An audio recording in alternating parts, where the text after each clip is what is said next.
आप देख रहे हैं जन जागरण। आज हम आपको मिलवाएंगे सीबीएसई के टॉपर्स से। तो शुरुआत करते हैं और आपका समय ख़राब ना करते हुए सीधे मिलवाते हैं टॉपर्स से। आपका नाम बताइए। परिचित कटारे। परिचित जी, कितने परसेंटेज आपको आए? 91। क्या मेहनत की आपने? मैंने साल भर तो इतनी मेहनत नहीं करी। मेरा साइंस में शुरुआत से इंटरेस्ट था, तो साइंस की तो मेरी रेगुलर प्रैक्टिस रहती थी और मेरे को एक्चुअली एडवांस साइंस में भी था, तो मैं 11th-12th की भी थोड़ी बहुत पढ़ता रहता था। लेकिन बाकी सब सब्जेक्ट्स में मैंने आखिरी जो स्कूल के पेपर होते थे उनके एक दिन पहले पढ़ लेता था, और बोर्ड्स के लिए भी जो गैप डेज थे उनमें पढ़ लिया था मैंने, इसलिए जो लैंग्वेज सब्जेक्ट्स थे। Biology, physics, chemistry. जी जी, मैं डॉक्टरी में न्यूरोलॉजिस्ट बनना चाहता हम आगे भी और बात करेंगे। आपका नाम? मेरा नाम पार्थ मिश्रा। एग्ज़ाम की तैयारी तो बस मैंने लिख के रखा था मेरा क्या क्या बच रहा है, तो वो मैंने थोड़ा बहुत रिवाइज़ कर लिया था और मैं चला गया था बस जितना आता था उसमें, क्योंकि एक दिन पहले ज़्यादा करने से तो फिर सब भूल जाते हैं। तभी मैं वैसे ही चिल होके बिल्कुल जाके दे आया, तो फिर अच्छा जाता था। 10th। 11th में तो अभी मैंने सोचा है पीसीएम लेने का, और सोचा है कि इंजीनियरिंग की लाइन में जाएंगे। अभी 94। उनके लिए बस यही है कि पढ़ाई जो रहेगी 10th की वो स्टार्टिंग से करनी चाहिए, मतलब अप्रैल जैसी सेमेस्टर चालू होता है, क्योंकि पहले अटेंशन नहीं देते हैं तो फिर बाद में भगदड़ मचती है। जैसे कि मैंने पहले उतनी अटेंशन नहीं दी थी, फिर मैं जनवरी से मैंने मेजरली स्टार्ट की थी, मतलब समझना कि कैसे क्या स्ट्रक्चर पूरा बना के, तब बहुत भगदड़ मची थी। तभी पहले से स्टार्ट करोगे तो ज़्यादा एडवांटेज है। तो आप देख सकते हैं कि मेहनत भी करनी पड़ती है, ऐसे ही रिजल्ट नहीं मिलता है। आपका क्या नाम? मेरा नाम शिवांजलि पयासी है। मेरा 96.4% था। कितनी मेहनत? मेहनत मैंने स्टार्टिंग से ही की है। मैंने स्टार्टिंग से ही मेरा था कि मेरे को डेली टास्क बनाने थे और उनको रात में सोने से पहले कंप्लीट करके ही सोना था, तो इसी को आगे ले जाते हुए बहुत बार हुआ ऐसा, लेकिन ये मैंने इंश्योर किया कि मैं दूसरे दिन उसे पहले वही करूं, उसके बाद मैं अपने अगले दिन का टास्क करूं। जी जी बिल्कुल। क्या सोच रहे हैं? क्या भविष्य है? अभी तो मैंने 11th में पीसीएम लिया है और इंजीनियरिंग करना चाहती हूँ आगे। उनके लिए मेरी यही ओपिनियन है कि स्टार्टिंग से कंसिस्टेंटली पढ़ते रहें, क्योंकि अगर आखिरी में आ जाएगा तो वो बहुत ही बर्डन हो जाता है, फिर समझ में नहीं आता है कि करना क्या चाहिए। तो स्टार्टिंग से स्पेशल ट्रिक ये है कि पूरे महीने भर का टाइम टेबल ना बनाएं, अपने हिसाब से, जैसे कि हर एक इंसान अलग होता है, तो अपने हिसाब से डेली टास्क बनाएं और उसे अचीव करने की कोशिश करें, और अगर कर लें तो अपने आप को छोटे छोटे सरप्राइजेज, छोटे छोटे गिफ्ट देते रहा करें, तो उससे अपना मनोबल भी बहुत बढ़ता है। उनका बहुत ज़्यादा योगदान था, क्योंकि वही थे जो सुबह उठ के मेरे लिए कॉफ़ी आ जाती थी, और मतलब अगर मेरे को कुछ घबराती भी थी तो मैं उनसे जाके बात कर सकती हूँ, तो उनने तो बहुत ही मेरे को सपोर्ट किया इन सब चीज़ों में। आपका क्या? मेरा नाम मानवी तिवारी है। तो आपने भी तैयारी की? हाँ, बिना मेहनत के फल मिलता है। बिल्कुल बिल्कुल। फल कैसा? फल तो बहुत मीठा है। हाँ, और टेस्ट हो या होगा सब लोगों ने खाया? नहीं सर, मेरे परिवार ने बहुत खाया है। चलिए, तो आप ये बताइए कि आपने तैयारी की कैसे? मैंने स्टार्टिंग से ही तैयारी करती थी और पूरा सब्जेक्ट लिया, मैंने पूरा सिलेबस उठाया। स्टार्टिंग से ही मैंने देखा कि मेरे कौन से टॉपिक्स स्ट्रॉन्ग हैं और कौन से वीक हैं। जैसे मेरे को पता था मेरी 9th में मेरी मैथ्स बिल्कुल अच्छी नहीं हुई बिकॉज ऑफ स्कूल के और बहुत सारे रीज़न थे, बट मैंने 10th में ये इंश्योर किया कि वो गलती मैं दोबारा ना दोहराऊं, और मैंने इसलिए मैं एक टाइम ऐसा आ गया था कि मैं पर डे 200 क्वेश्चन सॉल्व करती थी।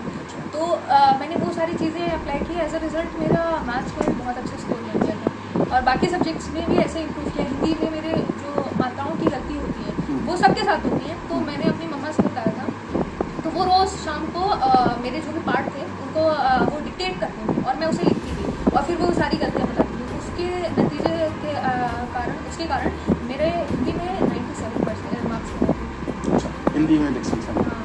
अभी आपका सब्जेक्ट सबसे अच्छा सब्जेक्ट कौन सा आपके अंदर? मेरा वैसे मेरा SST जो है वो मेरे दिल के बहुत करीब है, वो मैं बहुत पसंद करती हूँ, बट मैथ्स भी इक्वली है। मैथ्स में किसी का कंपैरिजन नहीं किया जा सकता, हर सब्जेक्ट अपने आप में ही बहुत ग्रेट है। भविष्य में मैं आपको कहाँ देखता हूँ? मैं एज अ NDA के बाद में लेफ्टिनेंट बनना चाहती हूँ। मतलब आप डिफेंस में आना चाहते हैं, तो कोई एक ऐसी बुक जिसने आपको इसमें सपोर्ट किया हो?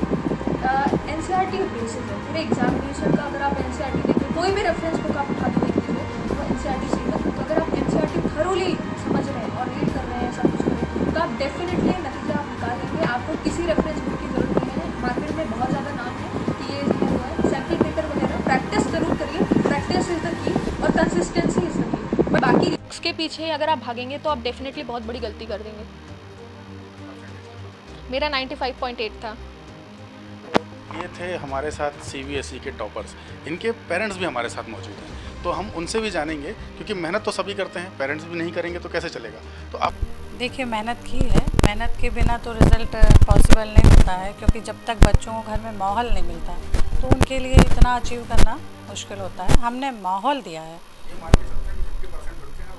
नहीं नहीं नहीं नहीं 80% उनका है, 20% हमारे लोग का है।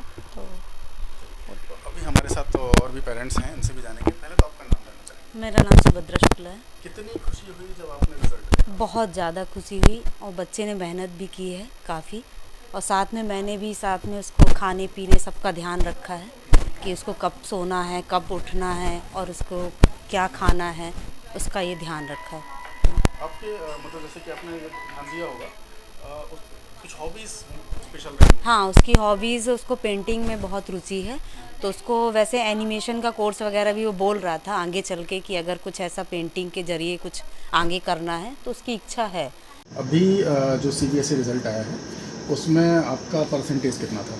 83। तो आपने तैयारियों में क्या किया था, क्या मतलब पढ़ाई कैसे की आपने, वो थोड़ा सा जानना चाहिए। फर्स्ट ऑफ ऑल तो मेरी कोचिंग्स ने बहुत हेल्प की थी मेरी, and self study was also a very good option, because self study के बिना आप सिर्फ सोचते हो कि सिर्फ कोचिंग से आपको हो जाएगा कि वहाँ पढ़ लिया हो गया, तो ऐसा नहीं होता है। Self study is also important. अच्छा, जैसे कि मोस्टली मम्मी पापा बोलते रहते हैं कि मतलब पढ़ो, 24 घंटा पढ़ना पड़ेगा, रात भर पढ़ो, ऐसा कुछ था क्या आपके साथ?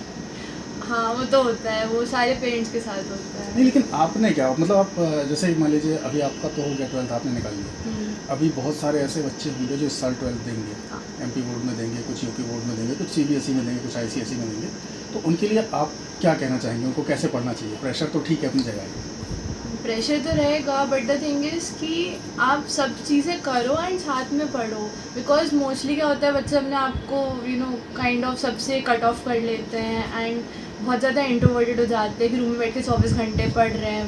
Don't do that. आराम से पढ़ो और अपने आप को थोड़ा बहुत लोगों से जोड़ के रखो। ऐसा नहीं करो कि सबसे एकदम डिटैच कर लिया है। Keep your communication with people. अच्छा, रात भर पढ़ना जरूरी है? मैं रात में ही पढ़ती हूँ, तो ऐसे सबके लिए ज़रूरी नहीं है। कुछ लोग सुबह जल्दी उठ के भी पढ़ लेते हैं।